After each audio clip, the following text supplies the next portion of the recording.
They had covered at least 1,000 miles, mainly on foot, in Cyprus and Asia Minor. It would be a remarkable achievement even for a modern traveler, intent perhaps on coming back with a travel book or documentary.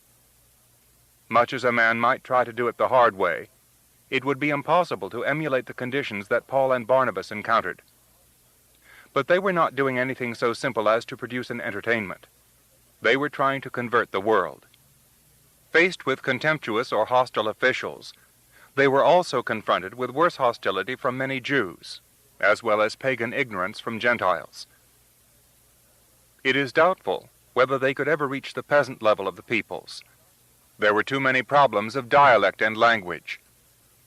Their message must necessarily have been transmitted in Greek, the one language used in the places they had visited by educated and semi-educated for all matters of business and general conversation. Many of the Jews even, who had long been settled in Asia Minor, had probably forgotten their own language, and had certainly adopted Greek as a lingua franca. Paul and his companion were coming back now over the summer sea, to report to those who had sent them out the extent of their work, both failure and success. But there was greater success than anyone might have expected. It was an auspicious beginning. 22. Divisions and Dissensions. Thin, marked by privation, 2 Jews in travel-worn cloaks entered Antioch the Beautiful, Antioch the crown of the East, one summer's day in 48. The city at that time had a population of nearly 500,000, an immense figure in the ancient world. Among so many, of so many races and creeds, no one would have cast a glance at these shabby travelers, and if they did, would probably have thought that they looked like a pair of merchants who had come to grief in some venture, shipwrecked possibly. The shorter bald one certainly seemed to have enough to say, and to judge from his appearance, he had recently been through some hard times. Paul and Barnabas, after a wash and a change of cloaks in the house of one of the Christians, went straight to a full meeting of the church. The news had flashed around that they were back. It would have seemed almost unbelievable after so long a time, for many must have thought that after leaving Cyprus, they had perished somewhere in those wild Asian uplands. Now they heard the splendid news which definitely proved that God had blessed their project in sending these 2 envoys to the pagans, and to the Jews who had not heard of the resurrected Messiah. It was comforting, too, to feel that they were less alone than formerly, and that hundreds of miles away in cities from Cyprus to Pamphylia, and even in remote Lycaonia, there were now others who believed as they did. The tide of faith, it was clear, was already making up into faraway estuaries. What probably heartened them more than anything was the amazing news that Sergius Paulus, proconsul of Cyprus, had become a believer. If a man of such consequence, and a Roman, could join their ranks, it did indeed seem that nothing was impossible. When all the news was told, later to recirculate throughout the city, bringing in further converts, Paul and Barnabas stayed a long time there with the believers. Once again, there is no mention of how they supported themselves. Either the community fed and clothed them for their services, or in the tradition of Jewish rabbis, they went back to their respective trades or professions, though what Barnabas was proficient at we do not know. As a Levite, but a man of Cyprus by birth, he may have owned land there, or been a merchant or a craftsman, as were so many Jewish Cypriots. In any case, to the author of Acts, such questions are irrelevant. All that matters is what these men did in the service of establishing the church. It cannot have been long before the news of what the Antiochenes were doing, and had it seemed achieved, reached the mother church in Jerusalem. Although it had been agreed, before the departure of Paul, Barnabas, and John Mark into the world of the Gentiles, that they were free to make Christians out of those who were not Jews, it would seem that many of the congregation there had not fully understood what this meant, accepting into the faith men and women who had not been trained in the law, and men who had not undergone that simple tribal ritual of circumcision. While the Orthodox Jews, who had in general been so much against Paul and Barnabas, as they had found out to their cost during their travels, were unwilling to acknowledge Christians at all. There were plenty of Jews who had opted for this new offshoot of their faith.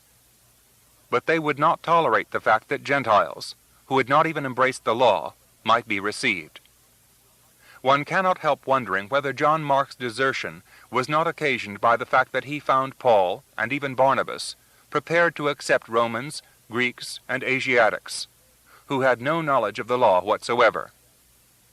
For many of the Jewish members of the early church, Christianity must have seemed only a purified form of Judaism. It entailed no more than an acceptance that the Messiah had already come, that he promised salvation to all Jews who believed, but that he was still the Messiah of the Jews alone.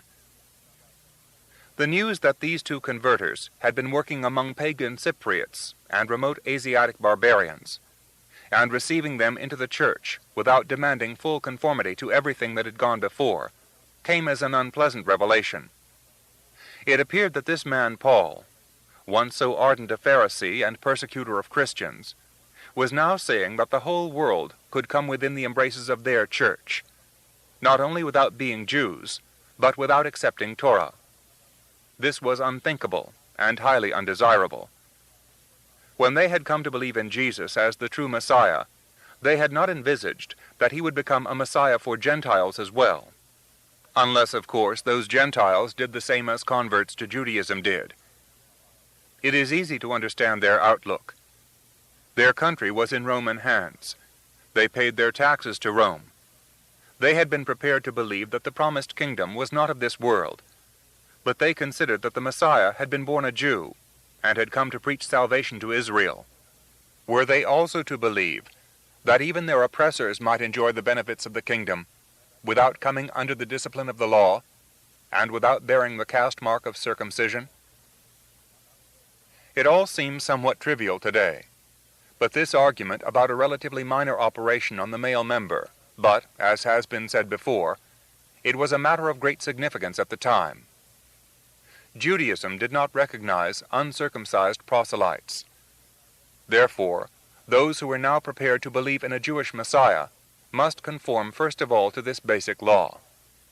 Unimportant though it all may seem at first glance, a great deal hinged upon it.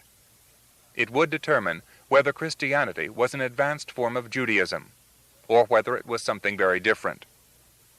Paul, to judge from what had been reported about his speeches in Galatia, had taken things a great deal further than had been expected or wanted. There was a smack of Oriental mysticism, a smell of the pagan mystery religions, about his emphasis on the crucified Christ and on the cross, and especially his argument that men could be immediately forgiven upon proclaiming their belief in Christ as Savior.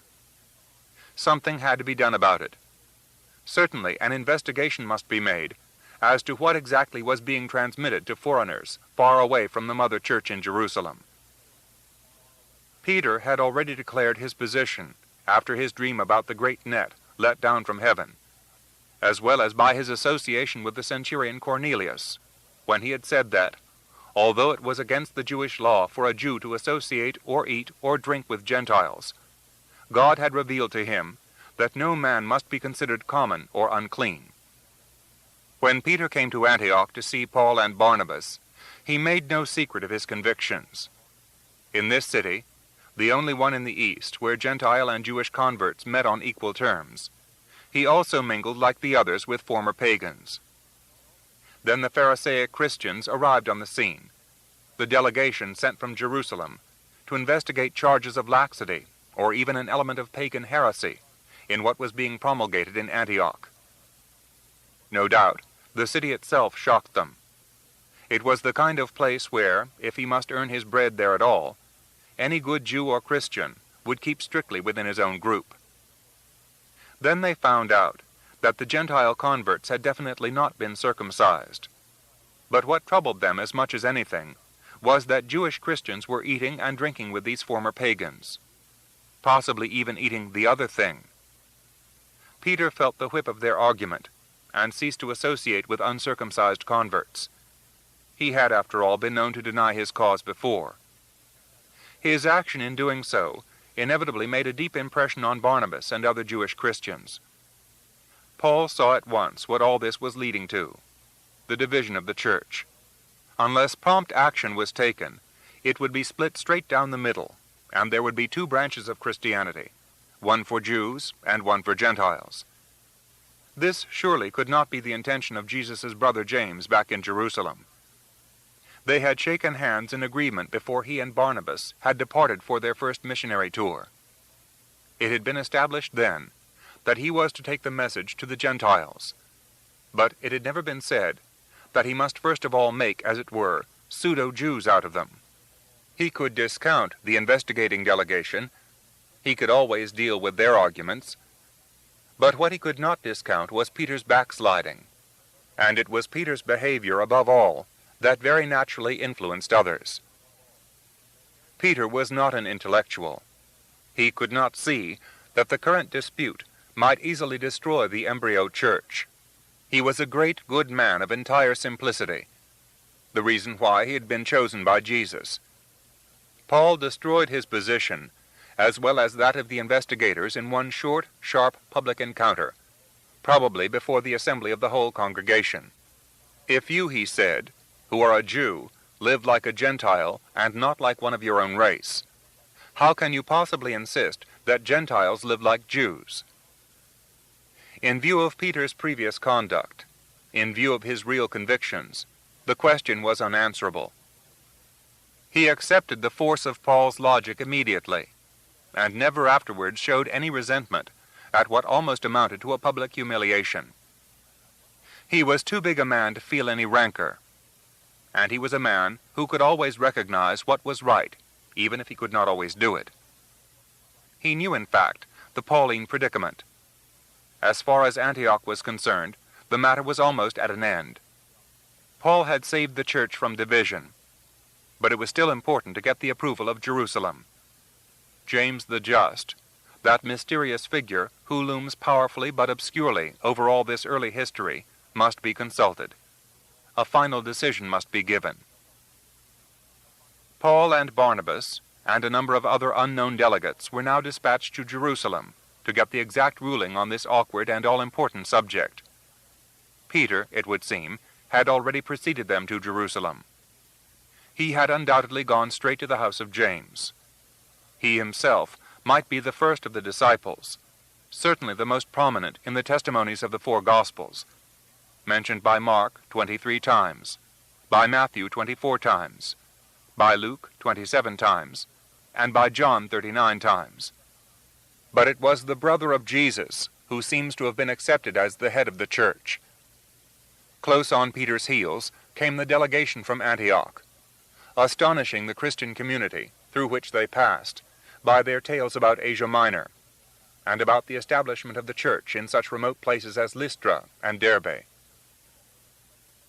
The delegation from Antioch was received in Jerusalem by a full council of the apostles and elders of the church. Paul and Barnabas were listened to with growing attention as they described their missionary activities in these distant lands. Clearly, their account of this spreading of the good news must have been disposing the audience in their favor, for a group of Pharisaic Jews, probably the same as had visited Antioch, stood up and interrupted. The Gentiles have got to be circumcised, they declared. They must be told to obey the law of Moses. Instant chaos followed, everyone arguing on this, that, and the other point. Some pointing out that Christ on occasions broke the law, particularly in regard to the Sabbath, and others denying it. Paul, no doubt, had already had a conference with Peter to find out whether he would support him, and had also very probably sounded out James's views on the subject. In the middle of all this confusion, Peter rose to speak. "Brothers," he said, "you well know that God appointed me a long time ago as the one who should take the good word to the Gentiles." He went on to point out that God had given the Holy Spirit to the Gentiles, just as he had done to the Jews. No distinction had been made between them. "Why then," he went on, "are you trying to put a burden on them, a burden which neither we nor our fathers have ever been able to support? It is only through the grace of Lord Jesus that we have the faith to be saved, and the same applies to them." Peter's intervention had the desired effect, and everyone quietened down. allowing Paul and Barnabas to carry on with their story. Paul may possibly have been annoyed that Peter was claiming to be premier envoy to the Gentiles, for it had been agreed on his meeting with James, before he had set off for Cyprus, that Paul was to be for the Gentiles and Peter for the Jews. However, Peter's brief but telling words had achieved the desired effect. For hour after hour, no doubt, and possibly at more than one assembly, the story of their activities was unfolded.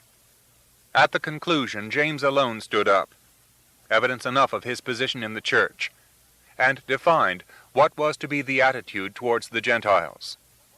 He quoted the prophet Amos to good effect, how the Lord had said that apart from restoring the fallen house of David, the time would come when all other peoples will seek the Lord, all the Gentiles whom I have called to be my own. There was no contradicting the prophet, nor indeed James, who, quite apart from having been the brother of Jesus, and having seen him after his resurrection, was a man of such ascetic life that he was universally called the righteous. He laid only one main injunction upon the Gentiles who were to be received into the church, and it had nothing to do with circumcision. The converts must follow the Mosaic law insofar as their eating habits went, and in their sexual behavior. They must not eat any food that had been offered to pagan gods. A steady source of revenue to the temples was the sale of slaughtered animals, only special parts of which had previously been burned before the smiling faces in the darkness. They must not drink blood, for blood, again according to the Mosaic code, was life itself. They must not eat strangled animals. The latter may sound strange, but it was based on humane principles, an objection to the unnecessary pain inflicted upon the animal by slaughtering it in this way. One, incidentally, which some epicures maintained produced a better quality meat. The last injunction, to abstain from immorality, was clear enough. It meant that they must keep away from places like the grove of Daphne, from the heights of Paphos, from those groves of Astaroth, which had for centuries been a temptation to the children of Israel. The incense fuming among the trees, the harlotry and sodomy, and the monetary payment that went to support the cults, the idols, the temples, and the priests. The judgment of James was confirmed by the General Council, and a letter was drafted for dispatch to the church in Antioch, as well as to those in Syria and Cilicia, embodying these principles. It was a triumph for Paul, but it must never be forgotten how large a part Peter and James played in the whole affair. Without them, the Pharisaic party would probably have won the day. Having now acquired the necessary instructions and sanctions from the head of the church and the main body in Jerusalem, Paul and Barnabas went back to Antioch to read the letter to the whole congregation. With them went 2 emissaries from the city, sent possibly to see that the meaning of the instructions was understood, and also, almost certainly, to prepare a report for the council on the exact state of things in Antioch and its offshoot churches. These 2 men were Judas Barsabbas and Silas Silvanus, the latter, like Paul, a Roman citizen. It was an intelligent choice, since Judas was a Jew, possibly the brother of Joseph Barsabbas, who had been an unsuccessful candidate for the place that had been left vacant among the disciples by Judas Iscariot. Silas, on the other hand, as a citizen, could deal with local authorities, as well as coping with the special problems of Greek or Roman converts. The message was read, and the relief was obvious. They did not have to burden themselves with the wool-winding sophistries of Jewish law. They were free, they may have felt.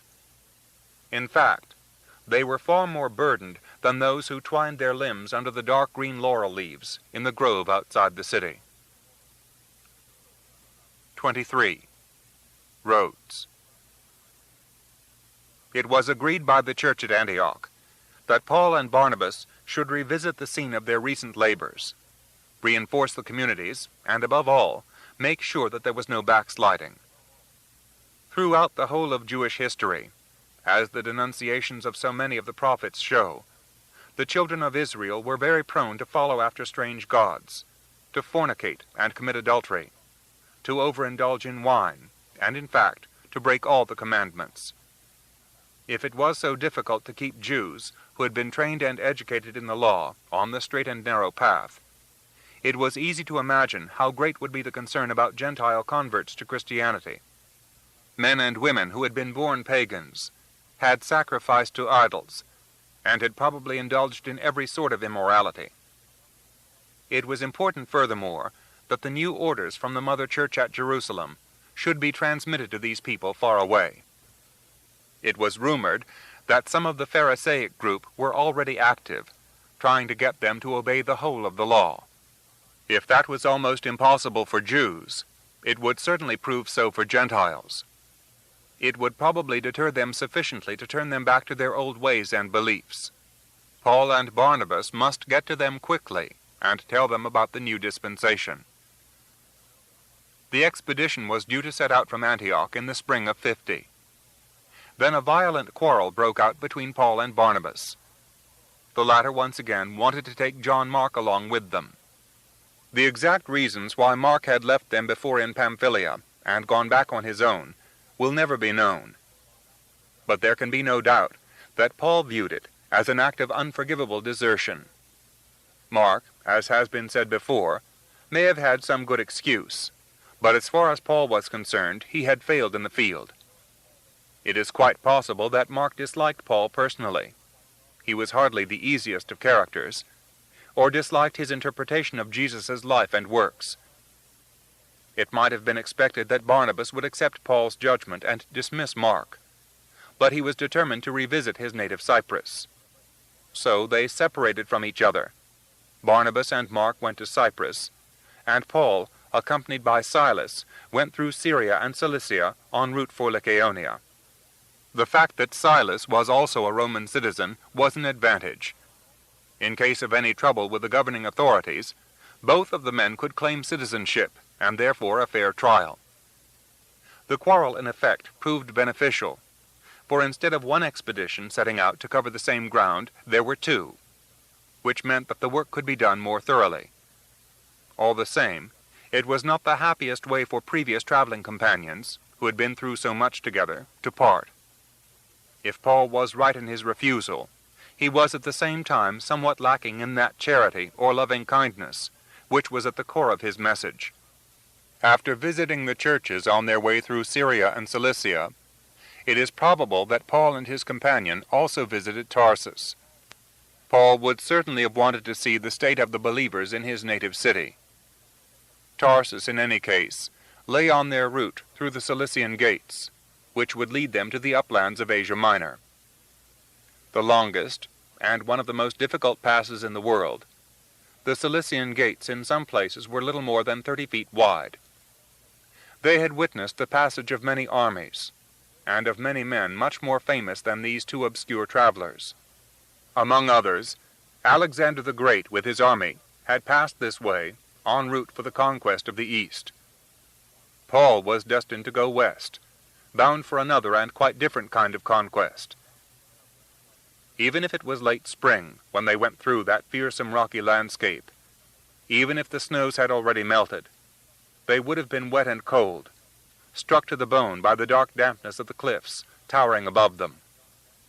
With sighs of relief, they must have greeted the uplands as they took the Roman road westward for Derbe.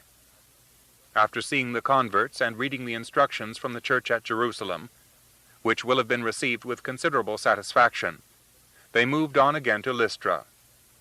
Here, where he had been stoned and left for dead, Paul found a thriving community.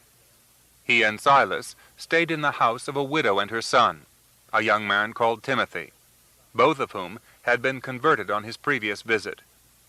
Timothy's mother was Jewish, but his father had been Greek. Such intermarriages would have been fairly common in the East, but it would appear that Timothy was generally regarded as Jewish, and that he wanted to become a full member of the community, as well as being a Christian. Paul arranged for him to be circumcised. In doing so, he was in no way contravening the instructions from Jerusalem. These merely said that it was not necessary for Gentiles to be circumcised, but clearly, if a convert wanted it, then the church would more than approve. Timothy was later to become Paul's most trusted companion and fellow worker. He at once showed his desire to prove his worth by volunteering to come along with Paul and Silas as they made their way to found further churches and to visit others which had sprung up in their absence.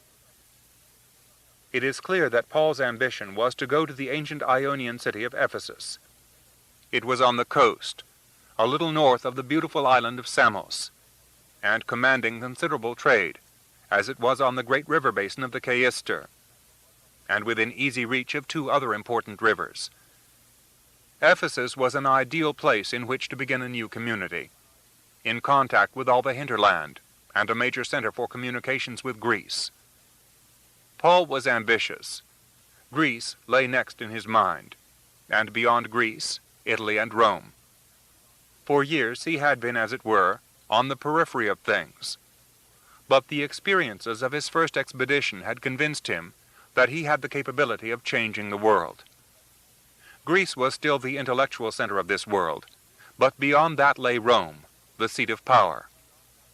Throughout his life, Paul showed an astute knowledge of the world and its machinations.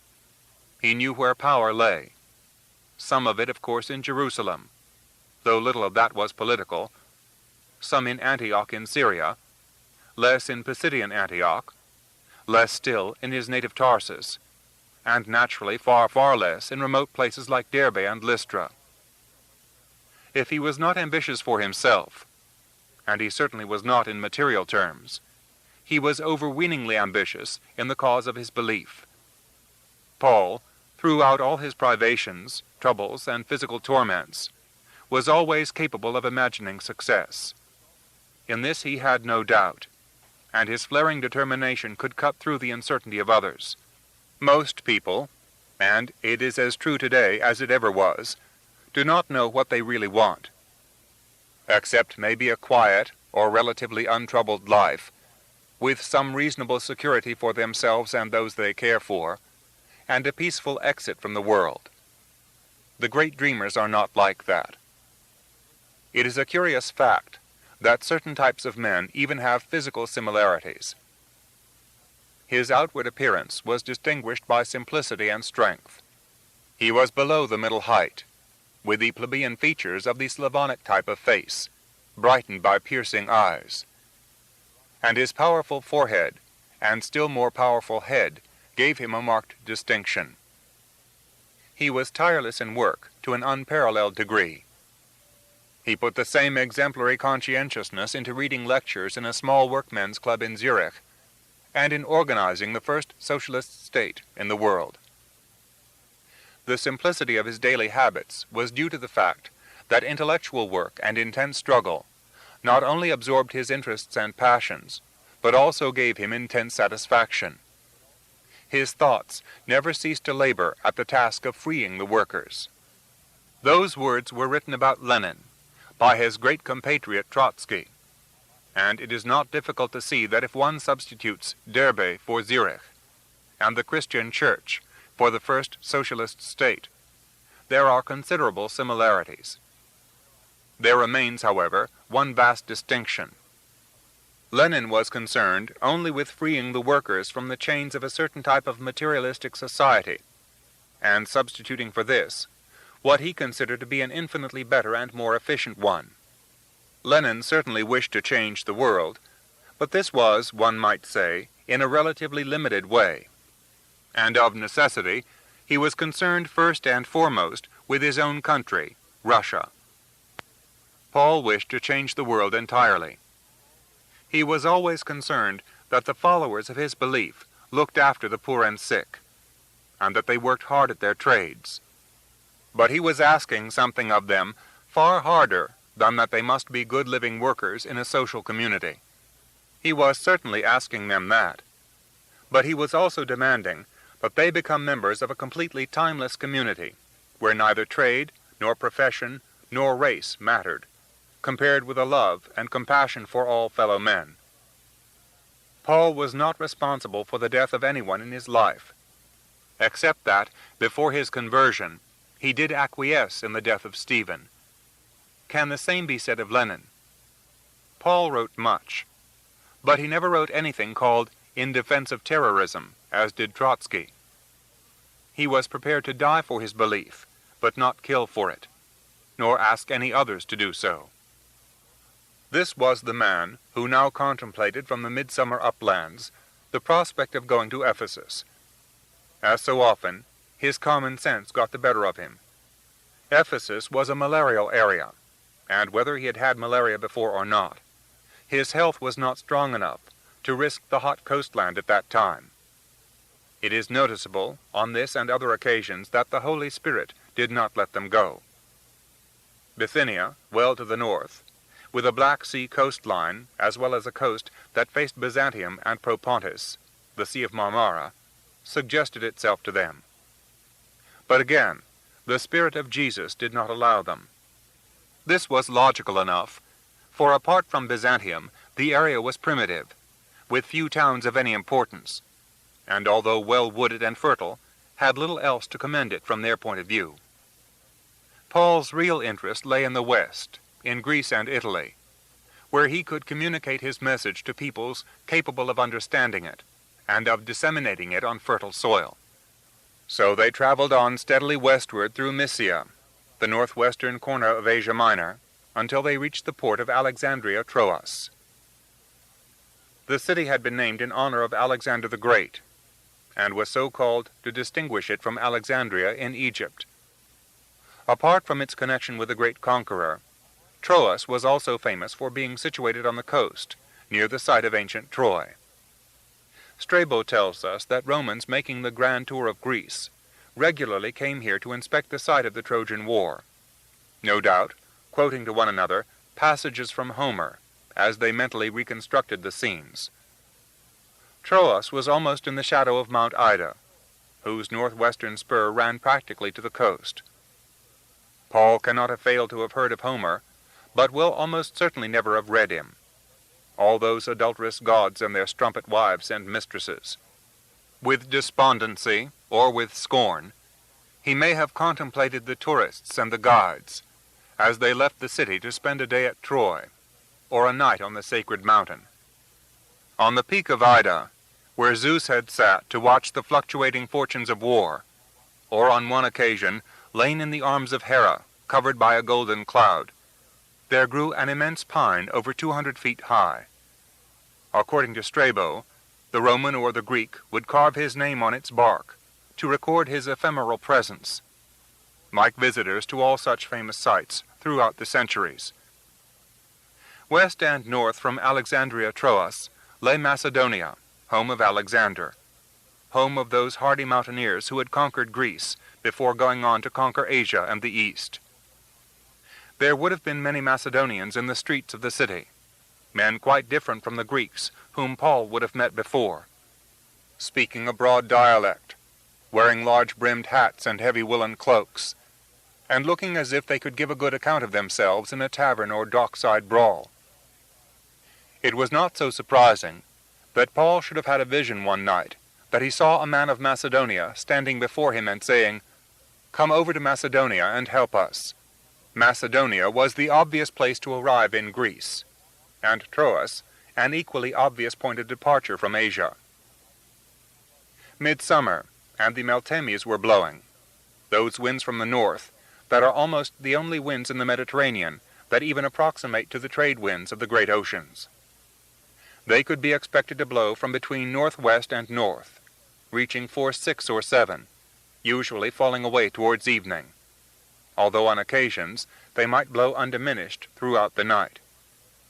Now a wind of this force, classified as strong, is not one which can be regarded lightly, and is one which, if the vessel is trying to go to windward, will cause her to make a large degree of leeway. And ancient sailing ships were not well designed for this kind of work. The destination of the boat which they were going to join was Neapolis, a Macedonian port lying something over 100 miles to the northwest of them, dead in the eye of the prevailing wind. It is probable that by the route they finally took, the distance was about 150 miles. It is equally probable that they had to wait in Alexandria Troas for a number of days before the captain decided that the wind had moderated enough, or that it had veered sufficiently to the north for the passage to be feasible. It is very likely that it was during this time of waiting that Paul and his two companions first encountered Luke, who was later to be called by Paul the beloved physician. Luke was a Greek, and tradition makes him a native of Antioch in Syria.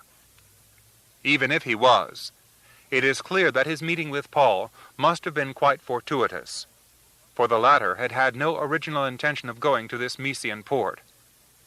On the other hand, there is a reasonable argument that Luke was a Macedonian who was converted in Alexandria Troas, and consequently accompanied the party on the expedition into his native Macedonia. Speculation has been rife over the ages as to the identity of the author of Acts. Luke certainly was a physician, and as Julius Caesar had given Roman citizenship to all physicians in Rome, Luke may well have inherited this status. He was certainly the one real man of letters among the gospel writers, with an inquiring mind and a regard for scholarship that may have come from his physician's training. As Dr. Bartlett has put it, his was indeed a religio medici in its pity for frail and suffering humanity, and in its sympathy with the triumph of the divine healing art upon the bodies and souls of men. Ernest Renan called the Gospel of Luke the most beautiful book ever written. Certainly, Luke was one of the most remarkable men of all time, and whatever his ancestry or background, he was an ideal companion for a man who often seems to have been ill. Furthermore, against Paul's passionate temperament, he posed a cool logicality, a sense of humor, and a born historian's demand for exactitude. With the addition of Luke, the party had now swollen to 4 men. Little enough, one might have thought, to undertake an attack upon the beliefs of sophisticated Greeks, and less sophisticated, but considerably more powerful Romans. Finally the day came when the captain of the merchant ship considered that the wind was suitable, and that he could risk the beat across to Neapolis. Travelers in their hostels were told to get their gear ready. Those who were in the taverns took a last draught of the local Trojan wine. Sailors cast off the warps that had secured the ship to the quayside. There was no need to use the longboat to give them a pluck out of the harbor, for the wind was still northerly. With the mainsail yard braced right round until it ran from bow to quarter, they were under way on a northwesterly heading. It would not be too extreme to say that the invasion of Europe had begun. 24. Into Europe. It can hardly have been a comfortable crossing, with the wind funneling down from the north, spray leaping, and the travelers hunched in their cloaks on the tilted deck. The captain made first for the little island of Tenedos, which he could see quite clearly in the bright Aegean air as they left harbor. It was many centuries before that the Greek fleet had hidden under the lee of Tenedos, causing the Trojans to think that the invaders had left their land, while the giant wooden horse was slowly rolled into Troy. The captain was adopting the normal Aegean practice of island hopping, when possible always keeping another one in sight. Then they saw ahead of them wooded and hilly Imbros, with its 2 anchorages, where the ship could wait if the wind came up too hard from the north. They seemed to have been lucky, for the record reads that they sailed straight to Samothrace. It is quite likely that they stopped here to let some passengers disembark, for it was now midsummer, and in August the great festival of the mysterious Samothracian gods, the Cabeiri, took place. Paul and his party, even if unwillingly, must have heard talk aboard about the Cabeiri, talk which will have quickened as they came up abreast the island's massive mountain, over 5,000 feet high, and dominating all the northern Aegean. The Cabeiri were fertility gods, and had been worshipped in Samothrace since pre-Greek times. Their name probably derived from the Phoenician Kabirim, meaning the mighty ones, and their rites were kept strictly secret from all but initiates. They were above all propitious to seafarers. The Christians and any Jews who may have been traveling on the ship averted their heads, as the Greeks and others aboard kneeled in worship, or burned incense in the shrine, that was customarily mounted at the stern of the ship. Some of the sailors no doubt wore a purple amulet or sash. This showed that they were initiates, and under the protection of the caballeri, who would see that they did not suffer shipwreck or death by drowning. As the ship turned to port, rounding the northern end of the island, the capital came on their beam. Beyond it, in a deep narrow valley, lay the shrine where the Samothracian gods lived, and where incense fumed in front of the stone phalli that were their symbols. On the next day, they made the crossing to Thasos, northernmost of all the Aegean islands, an island famous for its marble, its wine, and nuts. Its mountain slopes were thickly wooded with chestnut trees, while the lower land bustled with the turning leaves of olives. A rich and beautiful island. How much attention Paul and his companions paid to it is conjectural. Acts is not concerned with scenic beauty, but it is doubtful whether even the most inwardly obsessed man could pass Thasos on a fine summer day without a lift of the heart. Soon after, the Macedonian coastline sliding past them, the sailors trimming the sail or hauling on the brailing ropes to shorten it when gusts of wind spun off the hills, they saw the port of Neapolis dead ahead at the end of the bay. Due south of them, the pyramidal peak of Acte, soaring up over 6,000 feet, made its sharp statement of power. Centuries later, it would be called Mount Athos, and dozens of monasteries would celebrate the faith that was now for the first time reaching these shores. From Neapolis, a Roman road ran to their destination, Philippi. It climbed the Pangaean range of mountains, Neapolis behind them fringed with crisp waves, and then at the top they looked down onto the plain, where the city sweltered under the sun. Although it no longer exists, Philippi was then an important military colony, with a great fortified barracks atop the ancient Acropolis, stone walls surrounding the city, and a massive triumphal arch through which the Via Egnatia led on to Rome. Named after Philip of Macedon, father of Alexander the Great, Philippi liked to call itself First City of Macedonia, although this title was disputed by Amphipolis, the capital of the eastern section of the country. Philippi, however, had become a symbol of empire, for it was near here, so rewritten history said, that Augustus had triumphed over the murderers of Julius Caesar, Brutus and Cassius. There had been 2 battles, in the first of which Cassius was killed, while the remaining troops under Brutus had been routed in the second. Brutus, whom Shakespeare was wrongly to describe as the noblest Roman of them all, he was possibly the son of Caesar, and he was certainly a traitor, survived the second battle, and was urged by a companion to make his escape from the field. He had his moment of nobility. Fly, he answered, yes, fly we must, but not with our feet, with our hands, and fell on his sword. The legend, now sanctified by the great triumphal arch at Philippi, was that the victory was that of Augustus. Such it had been made to seem, after the latter had defeated Antony and Cleopatra, and taken the whole of the Roman world for himself. In fact, the victory over the dissident republicans that was won at Philippi was almost entirely due to Antony, a brilliant general, even if in his private life he was exactly the kind of Roman that Paul would have disliked intensely. The legend, now sanctified by the great triumphal arch at Philippi, was that the victory was that of Augustus. Such it had been made to seem, after the latter had defeated Antony and Cleopatra, and taken the whole of the Roman world for himself. In fact, the victory over the dissident republicans that was won at Philippi was almost entirely due to Antony, a brilliant general, even if in his private life he was exactly the kind of Roman that Paul would have disliked intensely. Nevertheless, it had been Antony's victory, and all else was fiction. Octavian, his name before he acquired the title of Augustus, had been too ill at the time to take much part in the battle or in its coordination. Little or none of this will have meant anything to Paul and his companions, as they came down the fine paved road and saw the arch that commemorated only another falsehood. Philippi was essentially a colonial town, a kind of miniature Rome, set down in Macedonia to administer and to dominate. The Jewish colony was so small that there was not even a synagogue, only a meeting place outside the city walls, near the small river Gangetes.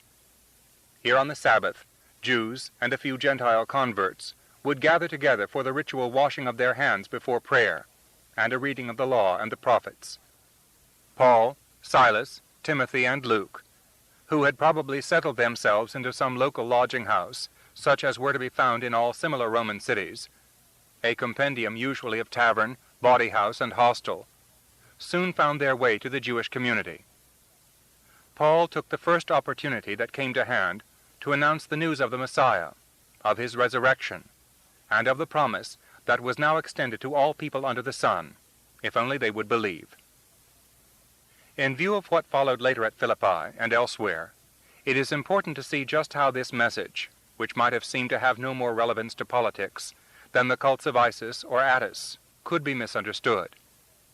The Greek words that Paul used, as well as other Christians, to talk about the resurrection were Anastasis Christou, the resurrection of Christ. But Anastasis could also mean an uprising.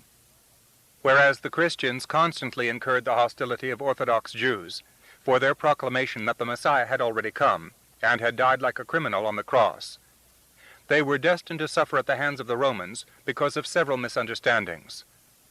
First of all, an uprising of Christ suggested a messianic insurrection, something which the Romans naturally feared, as also did Orthodox Jews, who had come to terms with Rome and lived under the protection of Roman law. These Christians, then, were revolutionaries. They inferred also from this talk of Christ the King that they were proclaiming another monarch on earth, whereas there could only be one, and he was the Emperor of Rome. There were other factors, as R.H. Barrow has pointed out in The Romans. In the first place, Christianity was particularly vulnerable to misinterpretation. Secondly, Christians appeared to hate the human race. They looked forward to the early return of Christ, when all but themselves would be destroyed by fire as being evil. And in this disaster to eternal Rome, and to the hopes of mankind, they seemed to glory. In the 2nd century and onwards, this attitude of mind expressed itself in a different way. Christians went out of their way to provoke enmity, that they might win a crown of martyrdom. Christians came from the lower order of society, and their teachings seemed to aim at social revolution. At a later date, when the church that Paul had helped to establish throughout Europe had become widespread and well organized, other complications were to follow. First of all, the Christians did not hold their prayer meetings in public, as did the believers in other gods, with the exception of certain aspects of the mystery religions. This easily laid them open to charges of strange immoral practices, and even of cannibalism. What, for instance, would a Roman make of these words written by John, that spiritual descendant of Paul? Then Jesus said unto them, Verily, verily, I say unto you, except ye eat the flesh of the Son of Man, and drink his blood, ye have no life in you. Whosoever eateth my flesh, and drinketh my blood, hath eternal life, and I will raise him up at the last day. All this lay in the future, but the seeds of misinterpretation had already been sown. The stoning of Stephen, although committed by Jews, had produced the first martyr, while Paul, in his career to date, had never gone out of his way to placate the opposition, or to come to any form of accommodation with people of other beliefs. At first, all went well in the small community at Philippi, the first convert to Christianity on European soil being a woman, Lydia, of Thyatira, a city in Lydia in Asia. As was common at that time, she probably took her name from her native province, and she used it as her business name. She was the overseas agent for the sale of the famous Lydian dyes, which were as much in demand throughout the ancient world as those of Phoenicia. Lydia had already become a convert to Judaism, a God-fearer, as such were termed. But now she found in the message preached by Paul something far more appealing than Yahweh and the strict tenets of Jewish law. There was, and indeed is in Christianity, something that is particularly affecting to the female heart, an implicit tenderness not to be found in any other religion before or since. Lydia was undoubtedly a woman of some wealth, and at once invited Paul and his friends to stay in her house. But before that, she herself was baptized in the Gangetes, along with the people of her house. It is significant that at a later date, the small church at Philippi supported Paul financially on several occasions, as well as sending him money when he was in prison in Rome. Most of this, one suspects, must have come from Lydia, and was therefore an offshoot of the Lydian dye industry. This was mildly ironical, for Lydia was an area long known for sumptuousness and wealth, for having invented the game of dice, as well as the art of coining money. And Lydian music was notorious for its soft, voluptuous strains. But there was no doubting the genuine nature of Lydia's conversion, and Paul and the others, happy to leave the unsalubrious atmosphere of their lodging-house, accepted the hospitality of their Lydian convert. If Paul had now established the nucleus of a church in Philippi, no small achievement in view of the fact that he had so few Jews to provide a central core, he was not to be without some of the usual troubles. In this case, however, they started off from an unusual cause. One day, as Paul and the others were going to the river to pray, they were followed by a slave girl who had clearly listened on previous occasions to some of their conversation and preaching. No ordinary slave, she was inhabited by an evil spirit that made her predict the future. Fortune-tellers, mediums, soothsayers, they are still with us today, and they were extremely common, as has been seen in the 1st century. They had an ancient and highly respected ancestry in Greece, going back, for instance, to the priestesses of Delphi, whose interpreted utterances had swayed the destinies of Greeks over centuries. The text has it that the girl had a python, literally a spirit. But Python also had a connection with the giant serpent that Apollo was reputed to have killed at Delphi, thus acquiring his epithet, the Pythian god. This girl, like the Delphic priestesses, seems on occasions to have fallen into cataleptic trances, during which she raved in a strange voice. These utterances were interpreted by her masters, for she was owned by a syndicate, as it were. No doubt in business matters, in love affairs, and in other issues, the syndicate, with their local knowledge, could interpret the girl's cries as best suited them, at the same time pocketing a handsome fee. She now took to haunting the meetings of Paul and his friends, dogging their footsteps and calling out, "These men are slaves of the supreme God. They announce to you the road to salvation." She had, of course, heard Paul and others preaching to the small congregation on the river bank, and it is not insignificant that she is reported as using a phrase popular with Paul, the slave of God, or of Jesus. The name Jesus would have meant nothing to the girl, but Theos, God, would have been perfectly familiar. Apparently, she became so irritating by constantly following them, and by the eternal reiteration of these words, that after a number of days, Paul, whose tolerance threshold was never very high, finally lost his temper. Anyone who has ever been followed, or more or less adopted by a lunatic beggar in the East, will understand his reaction. He rounded on her and said, "I order you, in the name of Jesus Christ, to come out of her." As on the occasion with Bar Jesus in Cyprus, as with the crippled man in Lystra, so now the effect of the words was like a concentrated charge of electricity flashing through the air. The spirit went out of her at that very moment. It is quite clear that on these 3 occasions one factor is constant. Bar Jesus, the soothsayer, believed in the powers of magic. He had faith in them. The cripple had faith in Paul, and the slave girl of Philippi, whether she had faith in Paul or not, certainly believed in the powers of magic. Belief was always the link in all these extra-material happenings.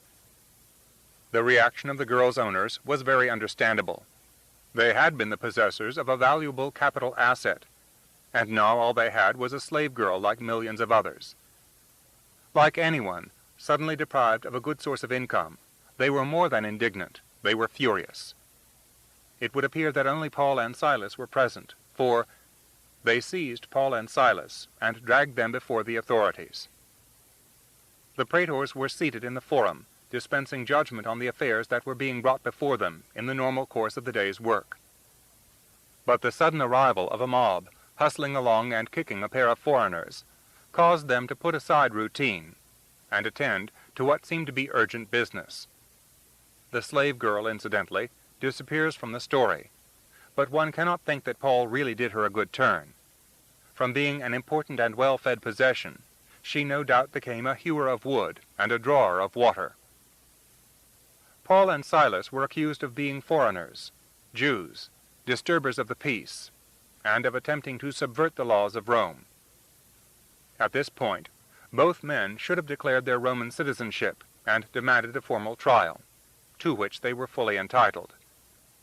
But mob rule prevailed, and if Paul and Silas ever said anything, their voices were overwhelmed in the clamor of their enemies, and the pack-yelp of those who will follow anything so long as it provides a spectacle to ease the tedium of their lives.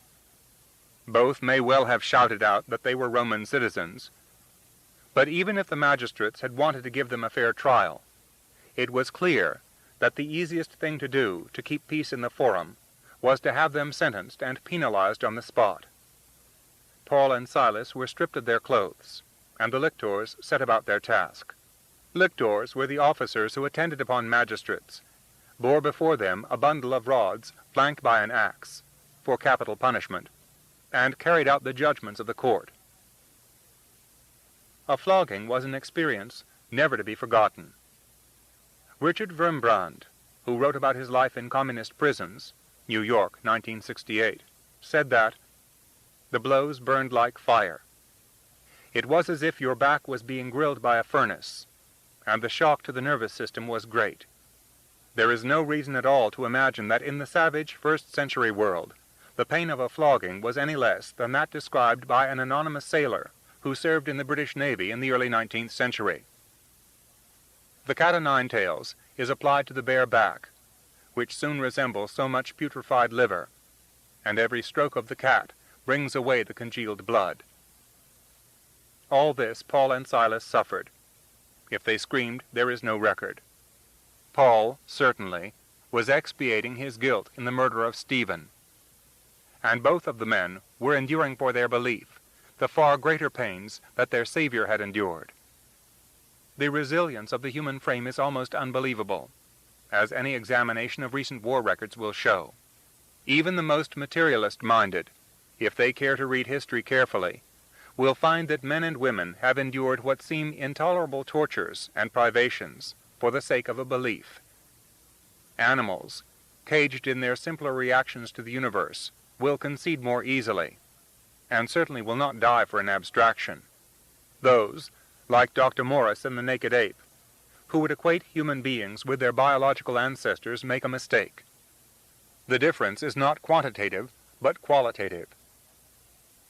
Bloody, and probably almost insensible, Paul and Silas were dragged from the Forum of Philippi and thrown into jail. 25. Earthquake. Paul and Silas were taken to the innermost cell of the city jail, and their feet confined in stocks. Other prisoners had watched them hustled through. Clearly, a beating by the lictors. Well, there were worse things than that. For some time they lay there, feeling the aches and pains of their torn backs, too weak to have protested at any point that they were Roman citizens, and that an offense had been committed against them. After some time, they revived sufficiently to make the only form of protest, though it was more than that was available to them. About midnight, Paul and Silas were praying and singing hymns to God, and the other prisoners were listening to them. One can easily imagine some of the comments. A town drunk, perhaps, with a splitting headache, imploring them to shut up and let people get some sleep. And then it happened. Philippi, like so much of this part of the world, lies on an earthquake zone, and earthquakes can be expected at any time over at least 3 months of the year. Housed in the strong stone jail, the prisoners would not have felt the first early warning waves, though animals would have. Dogs, cats, and birds especially, would have caught the signals, and an oppressive and uneasy silence would have engulfed Philippi. Then, after the unnoticed preliminary tremor, there came that deep underground rumble, quite unmistakable, as the main wave hit the city, the vibrations occurring every 1 or 2 seconds. The cell rocked. The whole jail rocked. The bars securing the door from the outside fell to the ground, as the doorposts vibrated with the shock. The prisoners in the outer jail, who were probably fettered to one main chain secured to the wall, found to their amazement that the bolts holding it had pulled out. They were free. The main door of the jail swung crazily on its hinges, and the night air swept in. The jailer, who had been sound asleep, jumped up and saw that all the doors were open. He knew the Roman law. To lose a prisoner entrusted to your care meant death. He assumed at once that there had been a mass breakout. Ignorant of what had woken him, he probably thought it was the noise of the prisoners assaulting the doors and making their escape. They, in fact, were still too bemused and frightened by their experience to have made a dash for freedom, and lay prostrate on the floor. The jailer drew his sword and called out that he was going to make an end of himself. Then Paul intervened. At the top of his voice he shouted, "Don't harm yourself. We are all here." The bemused jailer sheathed his sword, called to his slaves for lights, and then rushed in and fell at the feet of Paul and Silas. An earthquake is a terrifying experience, a reminder of natural forces beyond man's control. But at that time it was still surrounded by mystery, and by all the elements of superstition. Poseidon, god of the sea, was also known as the earth-shaker. His palace was not so far from Macedonia, in the depths of the sea near Aegae in Euboea. When he rode out, as he must have done just now, he would sometimes shatter rocks with his trident, or shake the earth, as a proof of his power. The jailer felt sure that these two men were in some inexplicable way connected with what had just happened. The gods sometimes still revisited the earth in mortal guise, to see what was happening among men. And the behavior of these two prisoners was inexplicable. Why had they not made a dash for freedom, when the door of their cell had so magically flown open? He led them out, into the main body of the prison, where his slaves would by now have had olive oil lamps lit, and brands flaring at the main door. The other prisoners were once more secured. They were all agitatedly talking to one another, and congratulating themselves that the stone roof had not fallen on them. But the extraordinary calm of these two prisoners seemed to prove that they were not like other men. He heard from what was being said around him that just before the walls had rocked with the passage of the god, these men had been singing and praying. The jailer, still trembling from shock, said, "My lords, what must I do to be saved?" The fact that he addressed them in such terms, two bruised and beaten men in blood-stained cloaks, is evidence enough of the power and personality of Paul and Silas. "Believe in the Lord Jesus," they answered, "and you will be saved, both you and your family." Clearly he showed his incomprehension. He had heard of many gods, but never of this one. In the small hours of the morning, he and his family and household slaves clustered around. Paul and Silas gave them the basic outline of the Savior's life, of his resurrection, and of the hope that was now extended to all men.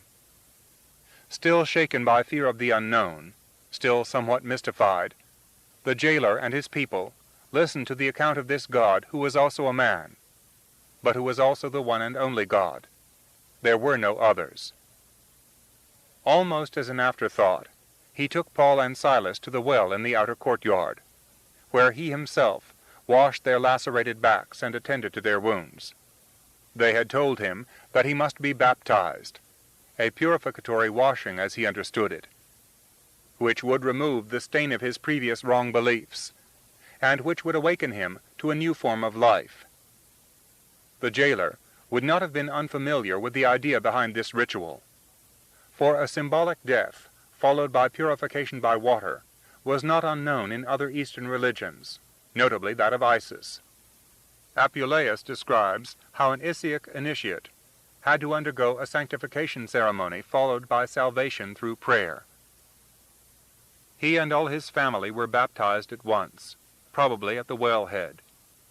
It is unlikely that they would have gone down to the river at that hour, and when Philippi was still in the state of shock after the earthquake, and above all, when Paul and Silas were still technically prisoners.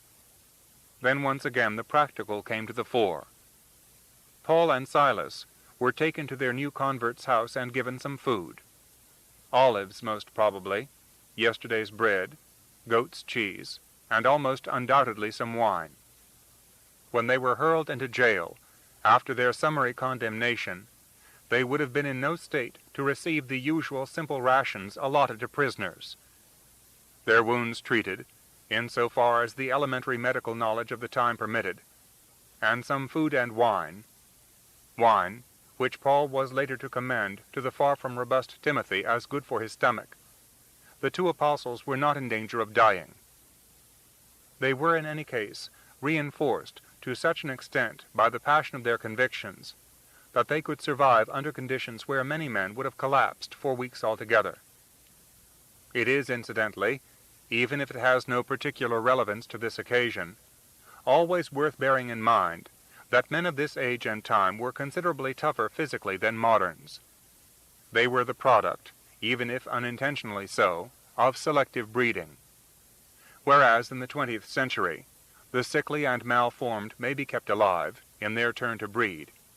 In the 1st century, only the hardiest passed childhood and reached puberty, let alone arrived unscathed into adult years.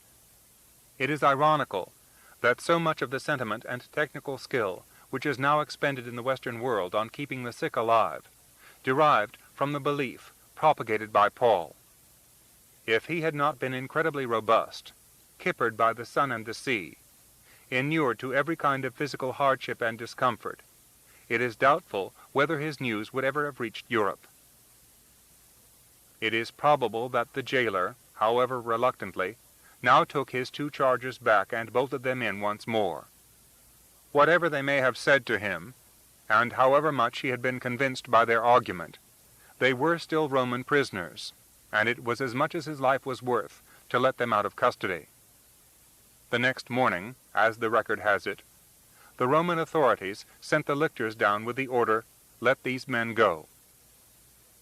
There can be no real reason why they should have done this, if they had not been informed that both Paul and Silas were citizens. This information could well have come from Lydia of Thyatira, who would have known the facts, and who was not an unimportant member of the community. It is likely, though, that the information came from the unnamed jailer, who will certainly have been informed by both the men that they had citizenship status. He must have been horrified to find out that they had been flogged without a formal trial, and that he had thrown them into the inner cell and placed them in stocks. It is extremely doubtful whether he himself, in his humble capacity, was a citizen. He may even have been a Macedonian Greek, with no claim to anything except that he had been born in the Philippi area. Citizens. They were members of the august minority who were entitled to a say in the running of the empire. When the lictors came to the door of the jail, they told the keeper that the two Jews should be set free and sent on their way. He, in his turn, passed on the message to the prisoners. "The officials have sent word for both of you to be released. You may leave now and go in peace." What a night he had had! Earthquake, conversion, discovery that these two men were superior in status to himself. And now at last, the happy knowledge that the authorities had realized their mistake, and wanted no more than that they should be allowed to leave Philippi.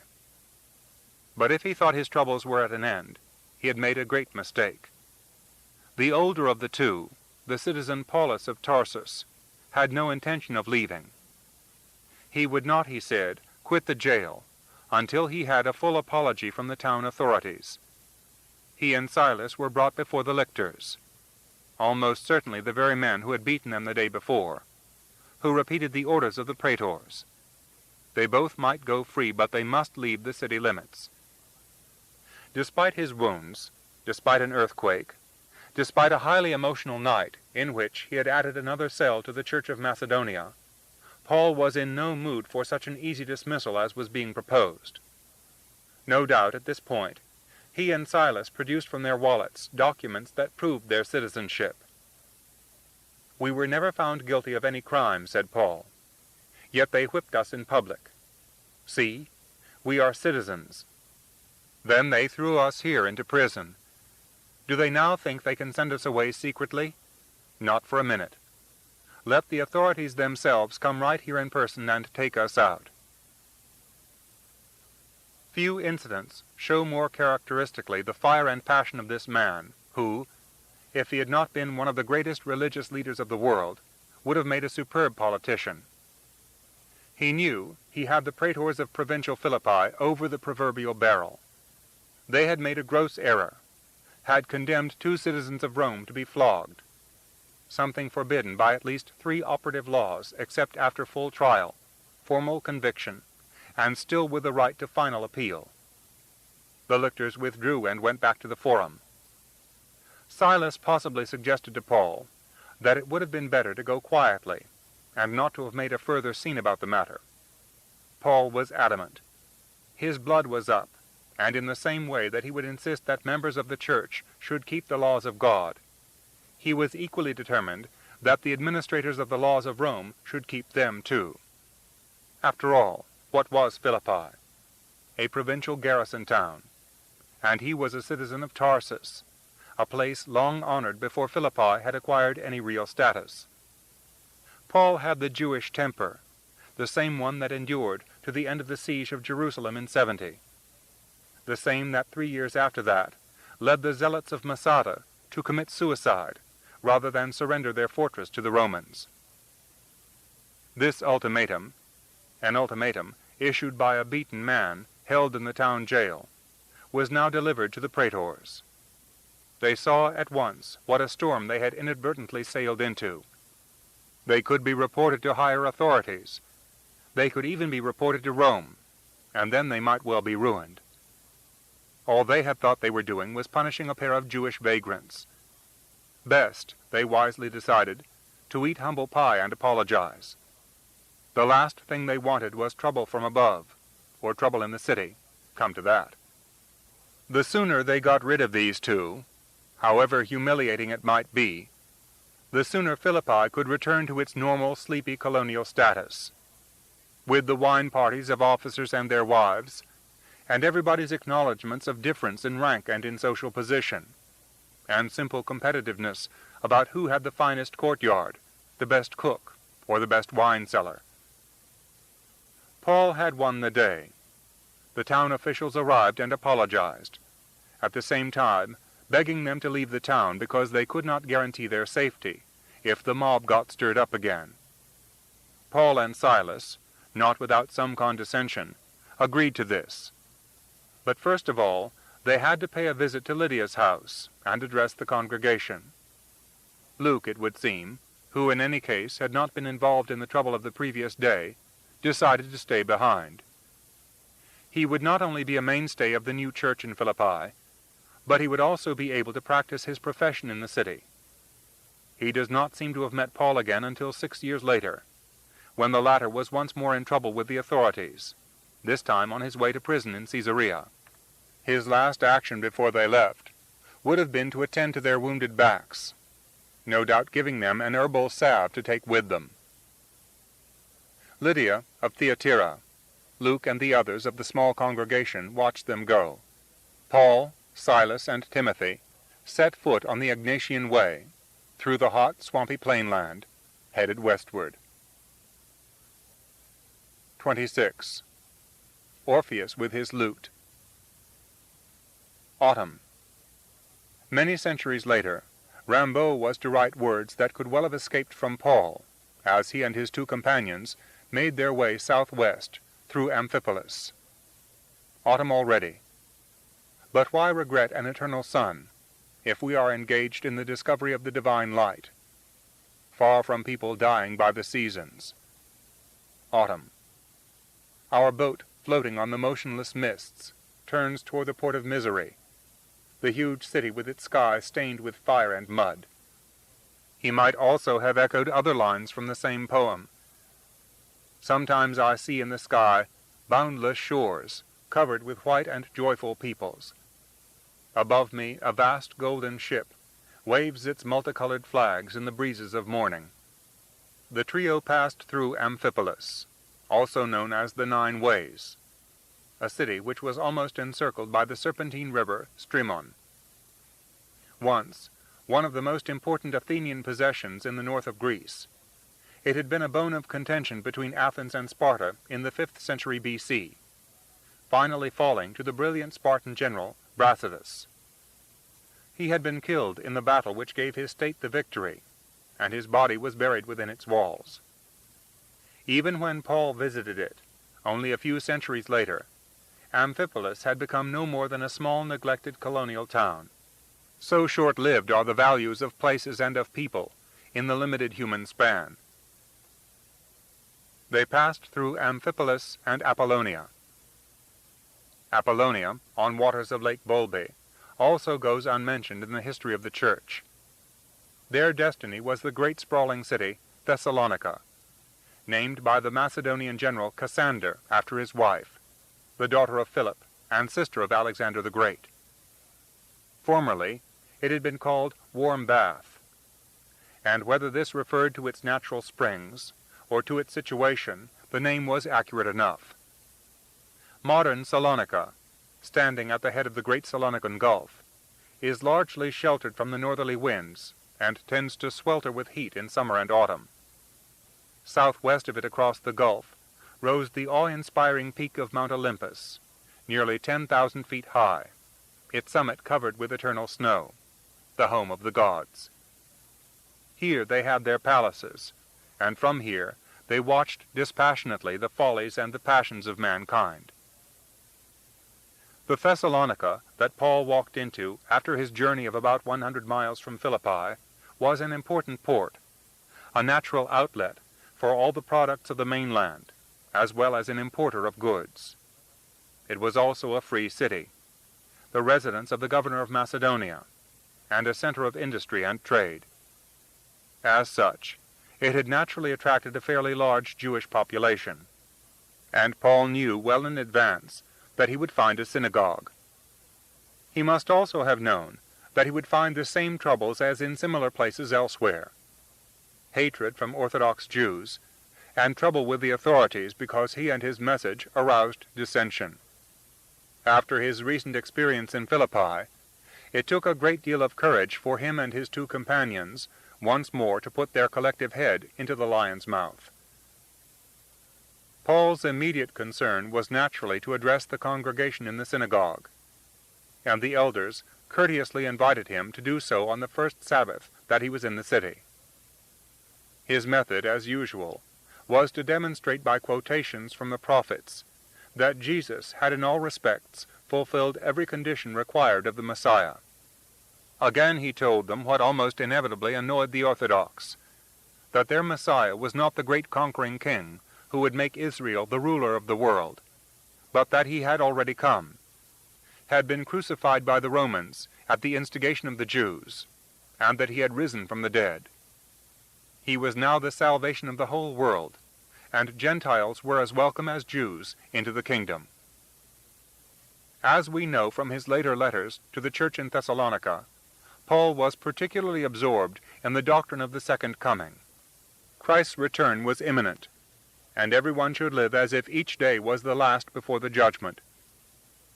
This was a heady brew to put before Jews, Gentile God-fearers, and even pagans. The Gentiles and pagans, it is clear, including a number of important women in the city, did not find it as difficult to accept Paul's teaching as did the Jews. After all, they were familiar enough in Thessalonica with risen gods who promised salvation. The cult of Dionysus was prominent in the area, as was that of the singer Orpheus. Since the devotion to Orpheus had assumed a number of mystic undertones, it is important to know something about it, in order to understand what would be the reaction of a pagan to Paul's preaching of the resurrected Jesus? Orpheus was the legendary founder of the cult, which had become known as Orphism, or the Orphic way of life. It seems very probable that many centuries before, Orpheus had been the name or title of a series of Thracian priest kings. Certainly, as the story was told, Orpheus himself was the son of a Thracian king, or Apollo, and his mother was one of the Muses. After his return from the Argonautic expedition, he married the nymph Eurydice, who died from the bite of a snake. Inconsolable, Orpheus made his way down to Hades with a lyre which had been given him by Apollo, and so enchanted the gods of the underworld by his music that they allowed Eurydice to return to the world above. There was one condition, however, that as he made his way up to the sunlight, he should not look back upon his wife. At the very last moment, when they were about to pass beyond the fatal bounds, Orpheus could not resist one glance over his shoulder to see that Eurydice was really there. Immediately she was whirled away from him, to become once more a ghost. His renewed anguish at this second loss of his wife led Orpheus to treat all other women with coldness and contempt, with the result that the women of Thrace, on one of their bacchanalian orgies, tore him to pieces. His head was thrown into the Hebrus River, whence it floated across the sea to Lesbos, thus establishing that island's claim to be one of the first great centers of the music of the lyre. The other fragments of his body were collected by the Muses and buried at the foot of Mount Olympus. All this is a familiar type of Greek myth, but it was closely allied with the worship of Dionysus, that Thraco-Phrygian god, in whose orgiastic rituals omophagia, the eating of raw flesh, played an important part. Walter Pater says in his study of Dionysus, "And now we see why the tradition of human sacrifice lingered on in Greece, in connection with Dionysus, as a thing of actual detail, and not remote, so that Dionysus of Halicarnassus counts it among the horrors of Greek religion. That the sacred women of Dionysus ate, in mystical ceremony, raw flesh, and drank blood, is a fact often mentioned, and commemorates, as it seems, the actual sacrifice of a fair boy torn to pieces, fading at last into a symbolic offering." Sacrifice was at the core of Orphism, sacrifice followed by renewal of life.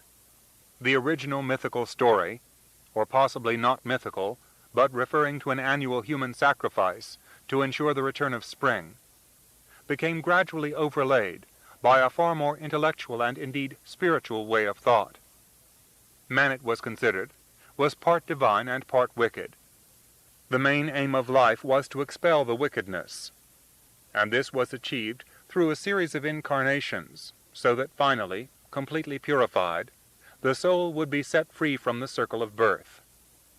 The sense of sin, then, was prominent in Orphism, as was the need of atonement, the belief in the suffering and death of a God-man, and finally, the belief in an immortality, when the soul would be freed from all evil and united with the divine.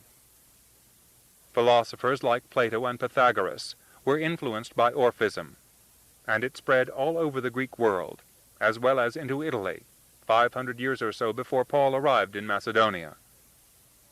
The austerity which his creed demanded would also have been familiar to his Greek audience. Even the Jewish laws about food and purification would not have seemed surprising to people familiar with Orphism. Their belief included abstinence from animal food of all kind, except possibly at the mystical banquet, avoidance of all actions that might be considered polluting, such as being present at a birth or a death, the wearing of white garments by initiates, and in general an ascetic life. Gold tablets, which have been found in tombs near Rome, Sybaris in southern Italy, and in Crete, have shed some further light on the cult.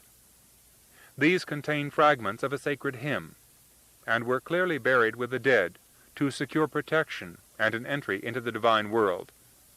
Such lines occur as, "I am dying from thirst. Give me to drink of the waters of memory." I have paid the penalty of unrighteousness. I come from the pure, and I have fled out of the weary, unhappy circle of life. In return for his devotion, the Orphic initiate is assured that all will be well. O happy and blessed one, thou hast put off thy mortality, and shalt become divine. One immense distinction from the mysteries in the faith which Paul preached was that Christianity was more than just a club, designed to ensure the salvation of those very special members who had been admitted to it. It was open to all of every race. It did, of course, have its points of similarity, as is perfectly clear, and its later development, secrecy and catacombs inspired by imperial persecution, shows parallels with some of the mysteries. On the other hand, none of them enjoined kindness to one's neighbor, or love for all mankind. They did indeed promise salvation, but devil take the hindmost. Paul, Silas, and Timothy were standing up and saying that their God had really lived on the earth, no mythical figure like Attis or Orpheus, and that he extended to all unrestricted love and kindness. This was the revolution. It was this emphasis on everyone being acceptable that basically affronted the Jews. No one else, without conforming to all their rituals and customs, was going to be accepted even as a second-rate citizen into the promised kingdom. The end of Paul's stay in Thessalonica was inevitable. 27. Expulsions. A short time before Paul, Silas, and Timothy had been sent on their way out of Philippi, the Emperor Claudius had come to the decision which was to have a considerable bearing on Paul's future. He had expelled the Jews from Rome. Why, one might ask? They were thrifty, hard-working, and usually behaved themselves better than most other foreigners. True, they stuck obstinately to their belief in their most peculiar God, but otherwise they were good citizens. The reason is to be found in Suetonius' life of the Emperor Claudius. He expelled the Jews from the city because the Jews in Rome made continual disturbances in the name of Christus. This is the first Latin reference we have to Christus, Christ, and the first reference to the explosive quality of the doctrine.